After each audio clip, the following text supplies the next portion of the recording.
সকাল সকাল ঘুম থেকে উঠে সকল কাজকর্ম সেরে তারপর কিন্তু চলে গেছি ছাদে। আর ছাদে যেহেতু আমাদের চালকুমড়া গাছ, আর সেই চালকুমড়া গাছের মধ্যে খুঁজে বেড়াচ্ছি চালকুমড়া কোথায় আছে। এত পাতা হয়েছে কোথাও খুঁজে পাওয়া যাচ্ছে না। অবশেষে কিন্তু 3টা চালকুমড়া এক জায়গায় হয়েছে, আর 3টাই কিন্তু অনেক বড় হয়ে গেছে। তার মধ্যে থেকে যেটা ছোট সেটাই আমি ছিঁড়ে নিলাম। আর আমার ছেলে আছে কোলে, সেই জন্য একটু সমস্যা হচ্ছিল তুলতে। তো এই যে আমি চালকুমড়াটা তুলে নিলাম। যেহেতু আমার বাসায় কেউ নাই, এই জন্য আমার বাচ্চাটাকে আমার কাছেই রাখতে হয়েছে, না হলেও ছাদে কিন্তু বাউন্ডারি দেওয়া নাই, পড়ে যাবে। তো এই যে এই চাল কুমড়াটা ছিঁড়ে নিলাম। আর এই দেখেন আজকে ঝড়ের মতো বাতাস হচ্ছে, আর এই বাতাসে মনে হচ্ছে আমি নিজেই উড়ে যাচ্ছি। আজকের আবহাওয়াটা কিন্তু অসম্ভব ভালো ছিল। আর এই বড় চাল কুমড়া কিন্তু মাছ দিয়ে খেতে অনেক ভালো লাগে, আর এটা ভাজি খেতেও অনেক ভালো লাগে। আজকে আমি ভাজি করব। তো চাল কুমড়াটা নিয়ে নিচে নেমে চলে যাচ্ছি। আর চাল কুমড়া কিন্তু মাশাআল্লাহ আমাদের এবার অনেক হয়েছে। ছাদ থেকে নেমে তারপর এই যে আমার শ্বশুর জাল পেতেছিল, সেই জালে কিন্তু অনেক পুঁটি মাছ হয়েছে। আর এই পুঁটি মাছগুলো একদম দেশি নির্ভেজাল। আর এই পুঁটি মাছগুলো যে এত স্বাদের, দেখেন এর মধ্যে একটা জিয়েল মাছও হয়েছে।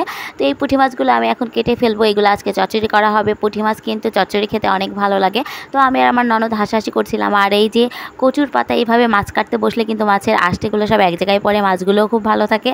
তো তারপর এই যে আমরা আজকে সিমের বীজ রোপণ করব। যেহেতু শীতকাল সামনে, শীতকালের সবজি, এই জন্য গাছগুলো আগে থেকেই রোপণ করতে হবে। তো বীজগুলো ভালো করে বসানো হচ্ছে। আর এই বীজের জন্য কিন্তু এই যে সার মাটি দিয়ে জায়গাটা সম্পূর্ণ প্রস্তুত করা হয়েছে। আর হ্যাঁ, আমরা কিন্তু গ্রামের মানুষ এভাবেই সবসময় যে কোনো কাজকর্মে ব্যস্ত থাকি।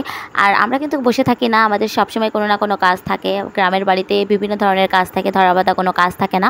আর এই যে খুব সুন্দর করে আমার শাশুড়ি মা বীজগুলো বসিয়ে দিচ্ছে। তো গ্রামের বাড়িতে কিন্তু এই একটা সুবিধা, যে কোনো মৌসুমে যে কোনো সবজি নিজেরা যদি বাড়িতে লাগানো হয় তাহলে কিন্তু বাজার থেকে আর কিনে খেতে হয় না। আর আমরা কিন্তু এভাবেই সকল ধরনের সবজি বাসায় লাগাই, আর এভাবে আর কি আমরা বাসায় খেয়ে থাকি, আর আশেপাশেও দিয়ে থাকি। এভাবেই কিন্তু গ্রামের শান্তি। তারপরে এই দেখেন গ্রামের রাস্তা দিয়ে গরুর গাড়ি যাচ্ছে। আর এই গরুর গাড়ি কিন্তু এখন দেখাই যায় না, আমাদের গ্রামে কিন্তু দেখা যায়। তো গরুর গাড়ি দেখছিলাম আমরা রাস্তায় দাঁড়িয়ে। তারপরে এই যে আমাদের কিছু হাঁড়ি পাতিল ছিল, সেগুলো একটু নষ্ট হয়েছে, সেইগুলো আর কি জোড়া দেওয়া হচ্ছে। আর এখানে শিলপাটাটা ধার দেওয়া হচ্ছে। আর এই ধার কাটা এই চাচাটা খুব ভালো কাজ করে, সে খুব ডিজাইন করে কাজ করে। তারপরে কিন্তু তার কাছ থেকে আমরা করিয়ে নিই সবসময়। দেখেন কড়াইয়ের এই আংটাগুলো লাগানো হবে। আর এই হাঁড়ির যে কান্দা আছে এটা কিন্তু সম্পূর্ণ ভেঙে গিয়েছিল, এই চাচা কিন্তু অন্য সিলভার দিয়ে এগুলা লাগিয়ে দিয়েছে। তো গ্রামের বাড়িতে কিন্তু বিভিন্ন ধরনের বিভিন্ন কাজ থাকে, আর এইভাবে বিভিন্ন ধরনের কাজ করতে করতে আমাদের সময় পার হয়ে যায়।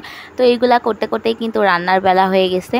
আর এখন কিন্তু রান্না করতে হবে। আমি যেহেতু রান্না করি না, আমার শাশুড়ি মা রান্না করে, আমি আপনাদের সাথে সকল ধরনের কাজকর্ম তুলে ধরার চেষ্টা করি। দেখেন কত সুন্দর করে চাচা শিলপাটায় ধার কাটাচ্ছে। আর এইভাবে ধার কাটালে কিন্তু মশলা বাটা একদম সহজ, আর ব্লেন্ডারও লাগে না, খুব সহজেই ধার কাটানো হয়ে যায়। আর মাশাআল্লাহ চাচার হাতের কাজটাও অনেক ভালো। যাই হোক, ভিডিওটা কেমন লাগলো জানাবেন। আল্লাহ হাফেজ।